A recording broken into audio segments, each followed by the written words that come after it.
que lo que sucede aquí es que de una diferencia sexual, ¿no? Una diferencia biológica, se construye una desigualdad social. O sea, una jerarquización. Vale. ¿Esto qué quiere decir? Pues lo que decíamos antes, que lo masculino se valora por encima de lo femenino. ¿Vale? Y entonces aquí aparece lo que es una estructura de poder o una estructura de dominación. Ejemplos de esto, pues el salario, ¿no? Es como el ejemplo más típico y que siempre utilizamos. Que las mujeres en igual puesto de responsabilidad, bueno, ahora hablamos del puesto de responsabilidad, que realizando el mismo trabajo, las mismas labores que un hombre, cobran muchísimo menos, que es lo que, o el techo de cristal, por ejemplo, que tenemos muchísima más dificultad para acceder a puestos de responsabilidad. O por ejemplo, ¿sabéis lo que es el androcentrismo?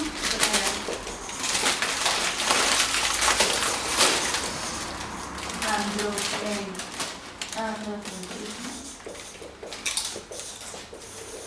Y yo no sé si se entiende la letra, pues una letra high de sábado por la tarde. Pero bueno, pues el androcentrismo, ¿suena de algo? ¿No? Bueno, el androcentrismo es, decimos que a lo largo de la historia, el pensamiento y en general la historia está contada desde hombres y para hombres, ¿no? Y teniendo, o sea, como si solamente en la historia hubieran estado los hombres. Es totalmente una perspectiva androcéntrica. Tú, por ejemplo, coges un libro de historia y es una historia de hombres, de grandes caballeros medievales, luego caballeros de la revolución industrial, luego caballeros posmodernos, pero como que nunca hay mujeres, ¿no? Y como que las mujeres, como que nunca pasa nada. O sea, ¿quién cuenta la historia de las mujeres? ¿Qué estaban haciendo? Que no había mujeres en esta sociedad. O, por ejemplo, yo como estudio antropología, pues me lo llevo a mi terreno, y es todo lo que es la antropología.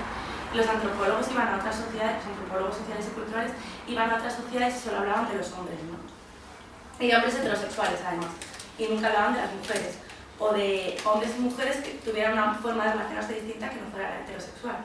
¿Por qué? Porque estaba contada desde una perspectiva androcéntrica, desde una perspectiva masculina, ¿no? Entonces, esto también forma parte de una jerarquización. Es decir, quién tiene la oportunidad de hablar, por qué habla y qué palabra tiene mayor peso en la sociedad, ¿no? Vale. Bueno, ¿esto ha quedado claro?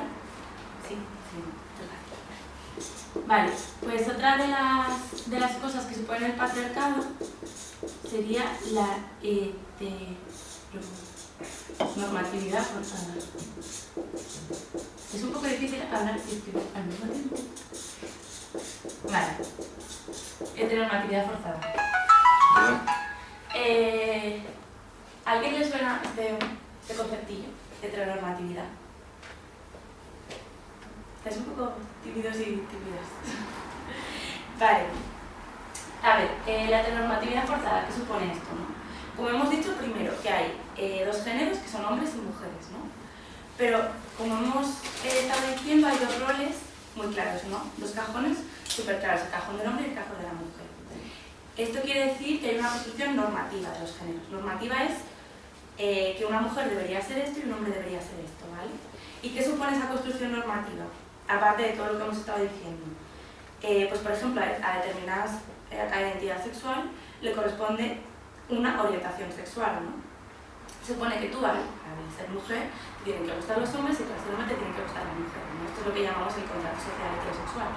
Que es como este contrato de Rousseau, que nadie sabe quién lo firmó, pues este es igual, el contrato social heterosexual, pero bueno, yo en ningún momento he firmado aquí que yo por ser mujer me tenga que gustar los hombres, ¿no?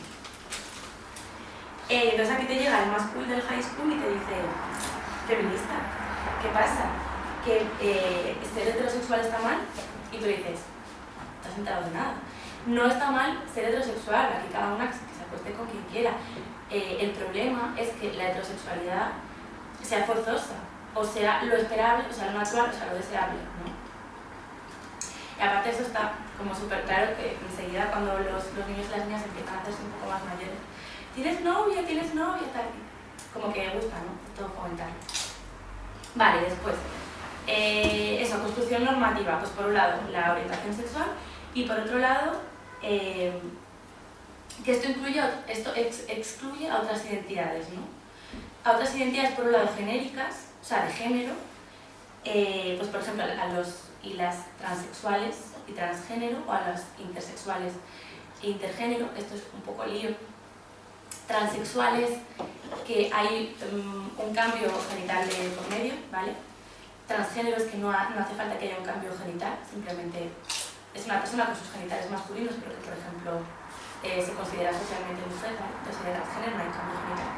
Y luego, intersexual e intergénero, es lo mismo. Los intersexuales serían las personas que nacen con unos aparato reproductivo mixto, ¿vale? O no definido. Y entonces, intersexual sería que hay una reasignación de genes. Esto supone la medicalización del proceso, igual que en las personas transexuales. Y los intergéneros no haría falta una reasignación de género médica, sino que esa persona simplemente socialmente se ascribiría a un género u otro. Vale. Y por último, la monogamia, ¿vale? Y aquí vamos a hablar de un concepto que me encanta a mí, que es el amor romántico. No sé si habéis oído hablar del amor romántico, porque haberlo visto seguro que lo habéis visto, si habéis visto una peli Disney o una peli de Antena 3 los domingos por la tarde o algo de esto. ¿Alguien sabría definir, o se atrevería a poner amor romántico? De princesas y princesas. Bueno, pues el amor romántico en realidad es una construcción social, ¿vale? Una construcción social súper occidental y súper reciente, que nos dice de qué manera tenemos que relacionarnos con nuestras parejas y cómo tenemos que elegir a nuestras parejas y cómo tenemos que enamorarnos y todo esto, ¿no? Entonces la historia del príncipe azul, del amor verdadero, de los celos, de la posesión y de todo esto, que es una forma de dominación muy específica de la mujer, ¿vale? Entonces, además esto lo vemos como lo deseable, ¿no? Como lo que tiene que ser, pues en plan que tú te cases, estés con la misma persona para siempre y tal. O sea, no se ve como algo político, se ve como algo tradicional y algo cultural, pero no se ve como una construcción política, ¿no? Porque suele pasar mucho que la dominación hacia las mujeres es cuestión de tradición. O sea, el resto de dominaciones no es tradición, las tareas sociales no es tradición, pero la dominación hacia las mujeres sí no. Pues no, esto es una construcción política. Entonces, ¿todo esto a qué viene? O sea, ¿qué pieza falta aquí, no? Pues un sistema productivo, cultural, político, bla, bla, bla, bla, bla, ¿vale? ¿Qué pasa aquí? Pues que el sistema productivo necesita, bueno, el sistema productivo y la sociedad que se asienta sobre que se retroalimenta en el sistema productivo, ¿no? Necesita parejas monógamas y parejas heterosexuales, ¿no? ¿Por qué?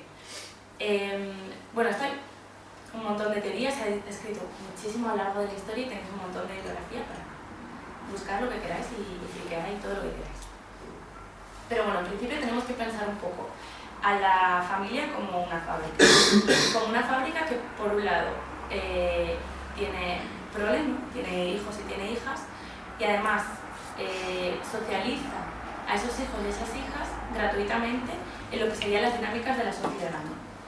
A ti nadie te dice que tú tienes que inculcar a tu hijo o a tu hija el capitalismo o el colonialismo o todas estas cuestiones, ¿no? Sin embargo tú lo haces porque forma parte de la reproducción social. Entonces, por una parte, eso controlaría esa mano de obra que nace de esa familia, y por otra parte, interesa que sea monógama y heterosexual por esa parte de la reproducción, y por la parte de que hay una mujer que está en el ámbito doméstico, en el ámbito privado, y que realiza ese trabajo que es necesario para el trabajo productivo de fuera, pero lo realiza de una manera gratuita, ¿no? Tú haces la comida, haces la compra, haces la plancha, limpias la casa, cuidas a tus hijos, a tus hijas, cuidas a las personas ancianas, y lo haces de una manera gratuita. Y todo ese trabajo que no es remunerado es un trabajo absolutamente necesario para que la sociedad se reproduzca y para que el trabajo productivo de fuera, del ámbito privado, se dé también, ¿no? Entonces es plusvalía, es plusvalor. Entonces, ¿qué dicen las feministas, ¿no? ¿Qué dicen las teorías feministas? Uno, el problema no son los trabajos de cuidados, porque tenemos que comer, tenemos que ducharnos, tenemos que cuidar a las personas mayores. El problema es que eso no está remunerado y no se ve como trabajo. Y además, la mayoría de mujeres en la actualidad, o muchísimas mujeres en la actualidad, realizan ese trabajo y además el trabajo de fuera del hogar, por lo tanto están pluriempleadas. Pero sin embargo, eso no cuenta como trabajo, ¿no? Se ve como...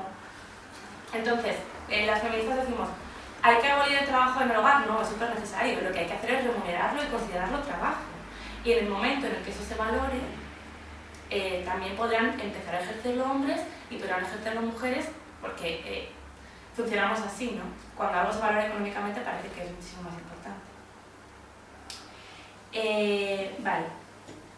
Entonces, esto también forma parte de lo que es un control, o sea, toda esta estructura forma parte también de lo que es un control de la sexualidad de las mujeres, ¿no? Esto se ve súper claro en las nuevas reformas del Código Penal, del aborto, de la reproducción asistida, que luego si queréis hablamos un poquito de ellas, pero se ve claramente de qué manera lo que interesa es tener una familia, un núcleo familiar monógamo y heterosexual que reproduzca todas estas dinámicas, ¿no?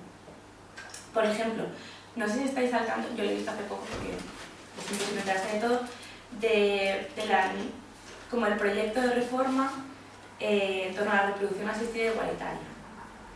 Entonces, hay como una amenaza de recortes de la sanidad pública en torno a la reproducción asistida igualitaria, ¿no?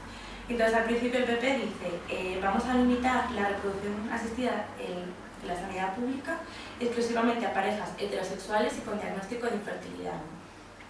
Parejas heterosexuales y con diagnóstico de infertilidad. Entonces, esto excluye a mujeres solteras, a mujeres lesbianas o bisexuales, pero bueno, en ese momento están con mujeres, y a parejas no heteronormativas como puedan ser las trans, ¿no? Y entonces el PP dice, o sea,